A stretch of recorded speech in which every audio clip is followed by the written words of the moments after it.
Почитувани сограѓани, на крајот на 4-годишното владење на ДПМН, нашиот град Прилеп го допре дното.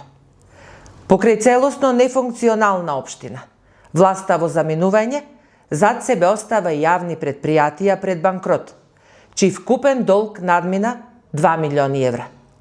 За прв пат во своето постоење, во категоријата за губари се вброи водовод и канализација, предпријатие кое неспособниот раководен кадар на ДПМН го доведе на работ на амбисот со долг од близу 1 милион евра.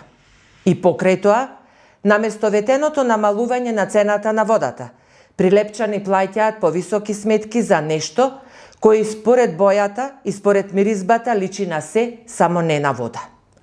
Своите услуги за дури 67% ги зголеми и комуналец. Ама ни тоа не придонесе за подобрување на хигиената во Прилеп.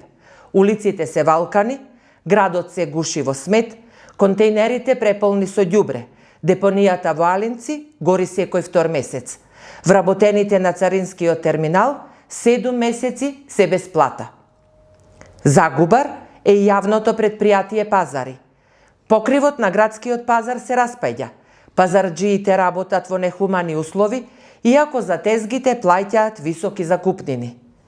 И јавното предпријатие за просторни урбанистички планови е во финансиска дупка. Иако за 50% поскапеа градскиот превоз и цената за паркинг, платите во предпријатието не се исплаќаат во законски предвидениот рок. Тоа е причината поради која вработените во јавниот градски превоз во неколку наврати стапија во штрајк, а најавени се и нови прекини на градскиот превоз. Почитувани, се што во Прилеп во изминатите 4 години можеше да поскапи, поскапи. Се што можеше да тргне на полошо, тргна. Зад сето ова, за целата оваа катастрофа, стои подписот на Дејан Продановски.